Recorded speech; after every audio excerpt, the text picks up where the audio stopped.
Welcome to Fortune Forecast.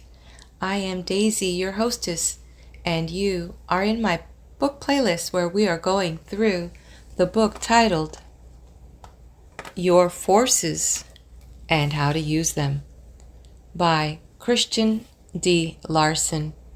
It was published in 1910 and it is in the public domain. In the previous chapter, the author talked about the power of the will and talked about how not being a person of strong will can affect the ability to use your full forces, and also talked about things that actually inhibit the use of free will. It was a very interesting chapter as it talked about the human race itself and why possibly through generations we have inherited the lack of strong will, and possibly why there's only a few, as he called, mental and spiritual giants that every now and then pop up and do great things. I do believe that this chapter really is pivotal for anyone that wants to learn how to use all their forces. Without further delay, we'll go ahead and jump in to the next chapter. And as in style for Christian D. Larson in this book, we will read first his wisdom that he offers, and then I will announce the chapter. He who would become great must live a great life. Happiness adds life, power, and worth to all your talents and powers. It is most important, therefore, that every moment should be full of joy. However much you may do, always remember you have the ability to do more. No one has as yet applied all the ability in his possession, but all of us should learn to apply a greater measure every year. While you are waiting for an opportunity to improve your time, improve yourself.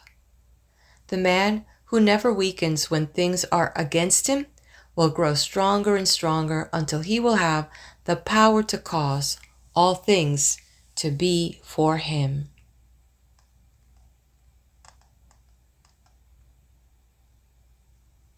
Chapter 13. The Building of a Great Mind. A great mind does not come from ancestors, but from the life, the thought, and the actions of the individual himself. And such a mind can be constructed by anyone who understands the art of mind building and who faithfully applies his art. You may have a small mind today, and your ancestors for many generations back may have been insignificant in mental power.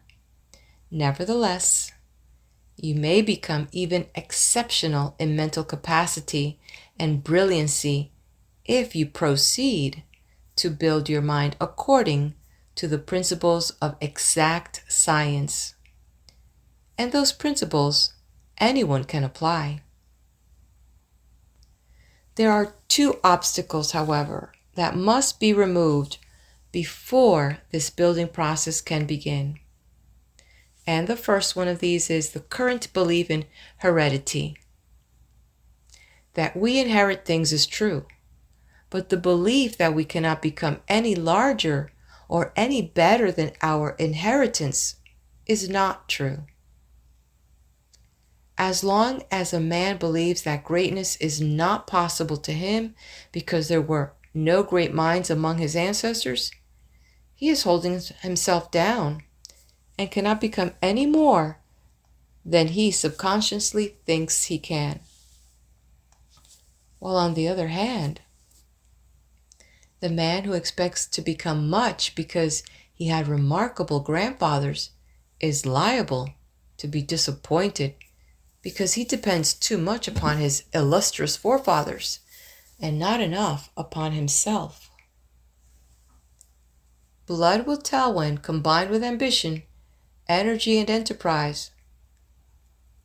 But the very best of blood will prove worthless if the life of him who expects ancestral greatness to carry him through. When we have received good things, we must turn them to good account, or nothing is gained. Our success will not come from the acts of our forefathers, but can come alone from what we are doing now. Those who have inherited rich blood can use that richness in building greatness in themselves, but those who have not the privilege of such inheritance need not be discouraged. They can create their own rich blood and make it as rich as they like. Whether your forefathers were great or small matters not. Do not think of that subject, but live in the conviction that you may become what you wish to become by using well the good you have received, and by creating those essentials that you did not receive. If you have inherited undesirable traits, remember that evil is but valuable power misdirected. Learn to properly direct all your forces, and your undesirable traits will be transformed into elements of growth, progress, and advancement. We all have met men and women with remarkable talents who persisted in thinking that they would never amount to anything because there was no genius among their ancestors. But if there had been a genius in the family some time during past generations, the question would be where that genius actually received his genius. If we all have to get greatness from ancestors, where did the first great ancestor get his greatness? There must be a beginning somewhere to every individual attainment, and that beginning might just as well be made by us now. What others could originate in their time, we can originate in our time. The belief that we must inherit greatness from someone in order to attain greatness is without any scientific foundation whatever. And yet there are thousands of most promising minds that remain small simply because they entertain this belief. To believe that heredity is against you and that you therefore will not accomplish anything worthwhile is to make your work a wearing process instead of a building process. In consequence, you will not advance, and you will constantly remain in the rear. But the moment you realize that it is in your power to become as much as you may desire, your work and study will begin to promote your own growth and advancement. When you live, think, and act in the belief that you can become much, whatever you do will cause you to become more. Thus, all your actions will develop power and ability, and living itself will become a building process. That man may become great regardless of the fact that there were no great minds among his ancestors. Many thinkers will admit, provided there are indications of exceptional ability in the man himself. But they entertain no hope if they see nothing in the man himself. And here we have the second obstacle to the building of a great mind. This obstacle, however, must be removed in every mind that aims to rise above the ordinary, because the belief that the average person has nothing in him is the cause of fully 3/4 of the mental inferiority we find in the world. But the new psychology has conclusively demonstrated the fact that the man who has nothing in him does not exist. All minds have the same possibilities, though most of those possibilities may be dormant in the minds of the majority. The difference between a great mind and a small mind is simply this: that in the former, the greater possibilities have come forth into objective action, while in the latter, those possibilities are still in subjective inaction. When we say that a man has nothing in him, we are contradicting the very principle of existence, because to be a man must have just as much in him as any other man. What is in him may not be in action, and his mentality may appear to be small, but the possibilities of greatness are there. There is a genius somewhere in his mind, because there is a genius in every mind, though most minds that genius may as yet be asleep. When every child is taught the great truth that it has unlimited possibilities within its own subconscious mind, and that it can, through the scientific development of those possibilities, become practically what it may desire to become, we shall have laid the foundation for the greatest race of people that the ages have known. But we need not wait for future generations to demonstrate the possibilities of this truth. Every mind that begins to apply the principle of this truth now may begin to enlarge his mind now, and he may continue this process of enlargement indefinitely. When we have removed the two obstacles mentioned, and have established ourselves firmly in the conviction that we have unlimited possibilities within us, more than sufficient to become whatever we may desire, we are ready to proceed with the building of a great mind. To promote the building of a great mind, the two prime essentials, scope and brilliancy, must be constantly kept in the foreground of consciousness. The mind that is not brilliant is of little value, even though its scope may be very large. Likewise, the mind that is narrow or circumscribed is extremely limited, however brilliant it may be. A great mind is great both in capacity and ability. It can see practically everything and see through practically everything. To see everything is to have remarkable scope.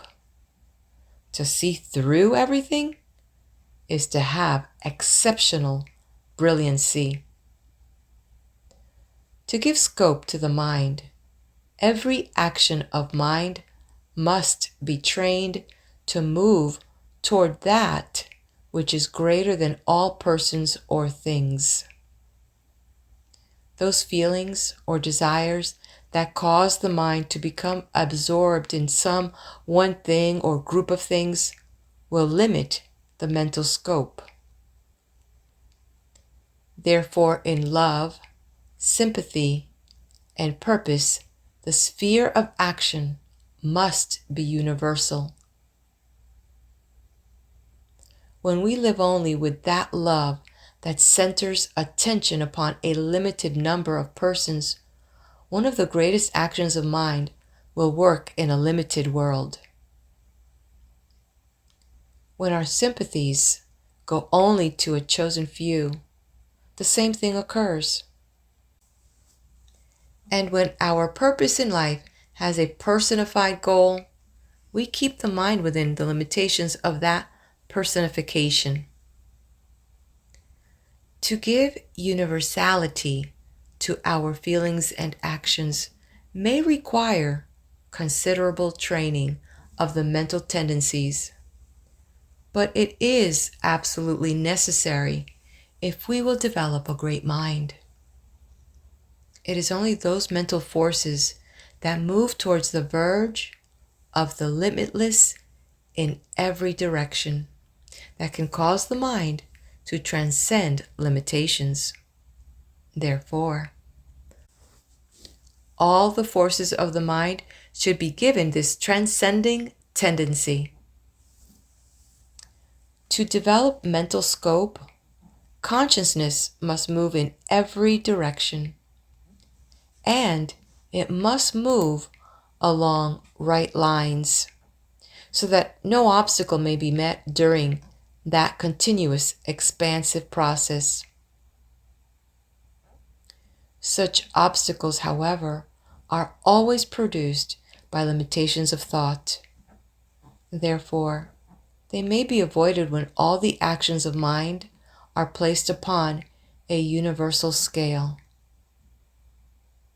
In the mental actions of love, we find many forces, all of which are true in their own places, but all these forces must be exercised universally. That is, they must act upon a scale that is without bounds in the field of your own consciousness.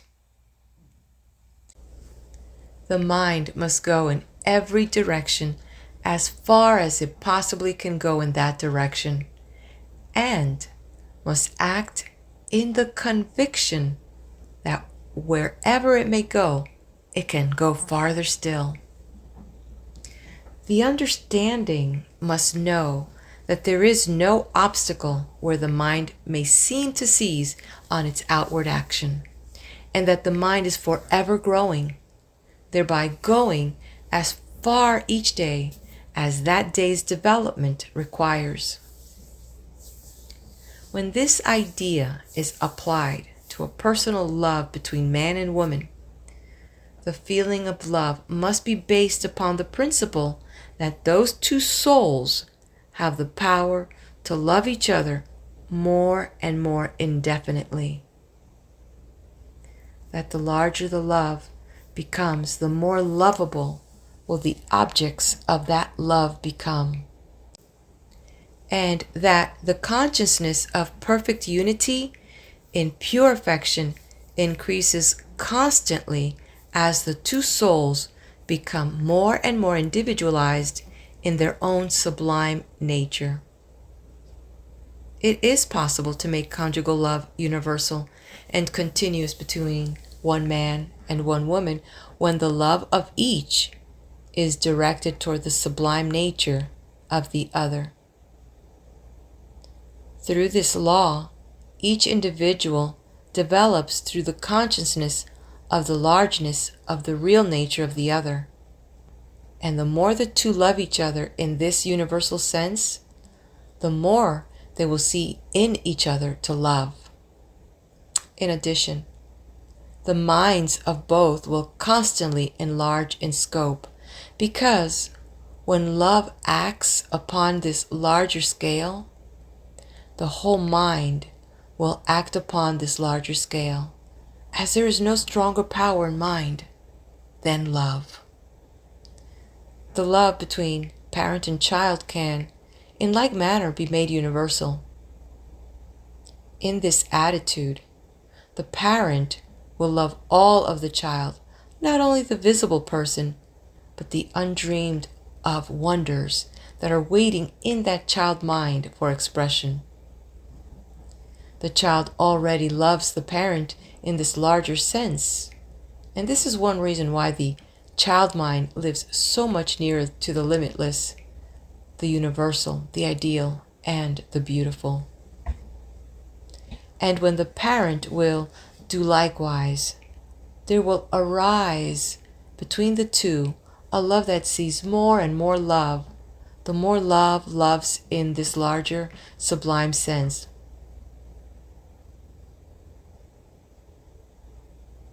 The idea is not only to love the tangible, but also the other thing that transcends the tangible.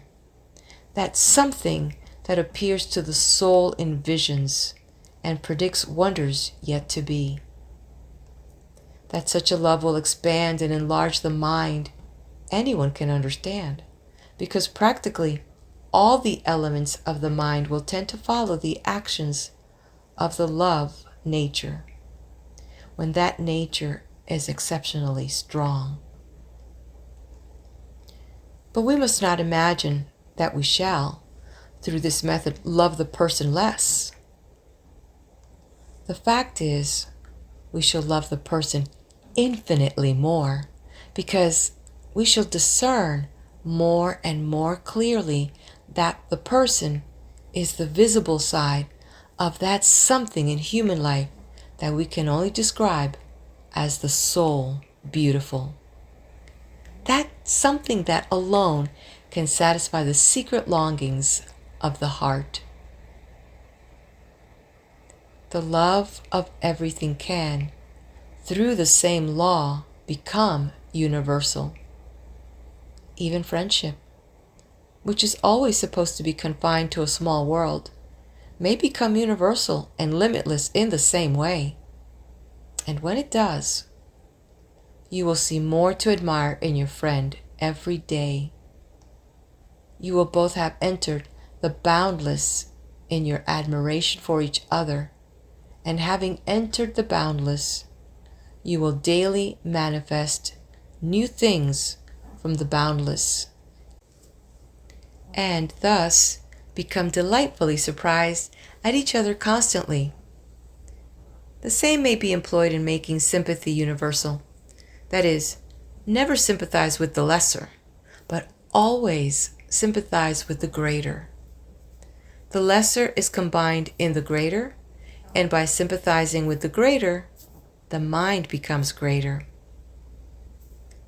In the fields of motives, objects, aims, and purposes, we find that nearly every mental action is occupying a limited scope and is acting in such a manner that its own limitations are being perpetuated. This tendency, however, must be removed if a greater mind is to be constructed, because every action of the mind must aim to change itself into a larger action. To cause every aim or purpose to become universal in its action, the mind must transcend shape, form, space, and distance in its consciousness of everything that it may undertake to do. When we confine our thought to so far or so much, we place the mind in a state of limitations. But when we promote every object with a desire to go as far as the largest conception of the present may require, and proceed to attain as much as present capacity can possibly appropriate, we are turning all purposes and aims out upon the boundless sea of attainment. And we shall not only accomplish all that is possible in our present state of development, but we will at the same time constantly enlarge the scope of the mind. It is absolutely necessary to have a fixed goal, whatever our purpose in life may be. But we must never give special shape or size to that goal. We must think of our goal as being too large to be measured, even in the imagination. When we have a goal in mind that is only so and so large, all the creative energies of the mind will limit themselves accordingly. They will create only so and so much, regardless of the fact that they may be able to create many times as much. But when we think of our goal as being too large to be measured, the creative energies will expand to full capacity and will proceed to work for the largest attainment possible. they will act constantly on the verge of the limitless and will cause the mind to outdo itself every day. In the field of desire, the same law should be applied, and applied constantly, as there are no actions in the mind that exercise a greater influence over the destiny of man than that of desire. When desire is low or perverted, everything goes down or goes wrong. But when desire changes for the better, practically everything else in the human system changes to correspond. To train desire to become universal in action, every individual desire should be changed so as to act only for the promotion of growth. Those desires which, when fulfilled, do not make for the enlargement of life are detrimental. The powers of all such desires, therefore, must be changed in their course. Your object is to become more and achieve more, and to constantly promote that object. Development and growth must be perpetual throughout your system. For this reason, every action must have growth for its purpose, and as every action is the result of some desire, no desire must be permitted that is not conducive to growth. It is not necessary, however, to remove a single desire from the human system to bring about this change, because every desire can be trained to promote the building of a greater life.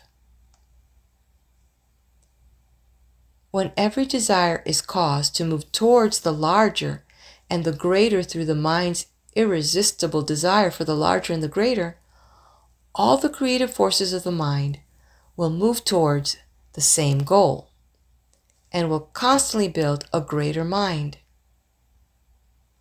The principle is this, that when all the actions of mind are trained to move towards the larger, they will perpetually enlarge. The first essential to the building of a great mind will thereby be promoted. To promote the second essential, mental brilliancy. The actions of mind must be made as high and as fine as possible. That is, the vibrations of the mental life must be in the highest scale attainable. To see through everything, the mind will require the very finest rays of mental light.